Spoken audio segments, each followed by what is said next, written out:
Good morning, কেমন আছেন সবাই? ঋতুশ্রীর আরও একটা ব্লগে আপনাদেরকে অনেক স্বাগত। রাধে রাধে বন্ধুরা, চলো আজকের ব্লগটা শুরু করা যাক। সকাল থেকে এখানে বেড পরিষ্কার করে নিচ্ছি সবার আগে, কারণ তোমরা তো জানোই যে আমি বেডটা পরিষ্কার করে সব কাজ করার চেষ্টা করি। তো বেডটা খুব ভালো করে এখানে আমি পরিষ্কার করে নিচ্ছি।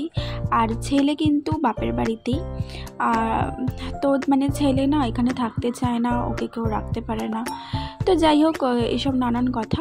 তো ছেলেকে বাপের বাড়িতেই আছে, ছেলে মায়ের কাছে রেখে দিয়ে এসেছি। সত্যি বলতে কি বলো তো, এই কাছাকাছি হওয়াতে আমার খুব সুবিধা হয়েছে। আর ওই কথায় আছে না যে ভগবান যেটা করে মঙ্গলের জন্যই করে, হয়তো এই কথাগুলো আমি আমার জীবন দিয়ে খুব ভালো করে এখন বুঝতে পারছি।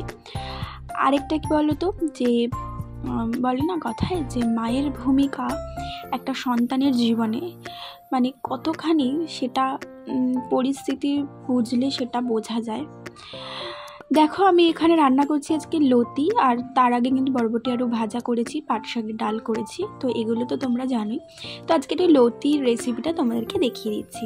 প্রথমে এখানে রসুন আর কালো জিরে ফোড়ন দিয়েছি, তারপরে এখানে পেঁয়াজটা দিয়ে দিয়েছি। পেঁয়াজটা দিয়ে নাড়াচাড়া করে একটু ভাজা ভাজা হয়ে আসলে যত ধরনের মশলা হয়, যেগুলো তোমাকে দেখালামই তোমাদেরকে, সেই মশলাগুলো দিয়ে নাড়াচাড়া করে লতিটা দিয়ে বেশ খানিকক্ষণ অনেকবার চাপা ঢাকা দিয়ে ওটাকে সিদ্ধ করে নিয়েছি। ব্যাস, তারপরে একটু চিনি দিয়ে নামিয়ে দিয়েছি।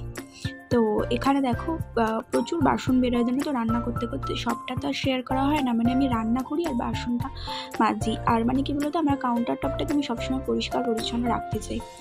তো এখানে ব্রেকফাস্ট করে নিচ্ছি, সেটা হচ্ছে কুলচা আর হচ্ছে চার মশলা।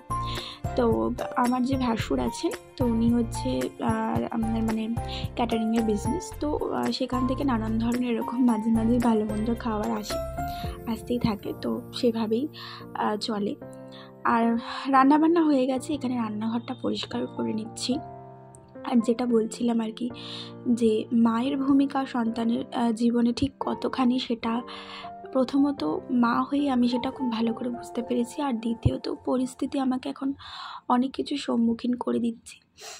আর হয় না যে মানুষের সময় খারাপ যায় বা কিছু, আমার সময়ও খারাপ যায়, কিন্তু আমি সেটাকে কীভাবে কন্ট্রোল করি জানো? আমি মনে করি যে আমার হয়তো কোনো ছোট ছোট খারাপ কর্ম আছে, সেই কর্মের ফল হচ্ছে আমার সেই লোকের থেকে পাওয়া খারাপ ব্যবহারগুলো। আর সবথেকে বড় কথা, মানুষের দিন কিন্তু এক যায় না। আজকে খারাপ যেতেই পারে, কিন্তু একদিন কিন্তু দিন ভালো যাবেই, এটাও আমি মানি।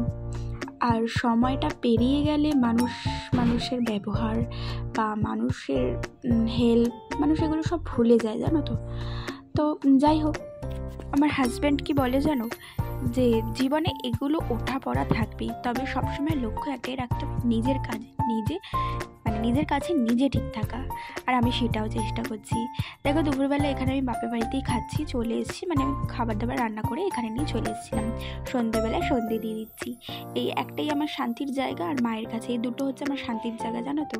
তো এখানে সন্ধ্যেবাতি দিয়ে আজকের ব্লগটাকে আমি এখানে শেষ করব বন্ধুরা।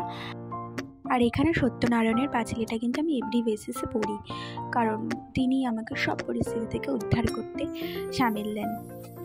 আজকের ব্লগটা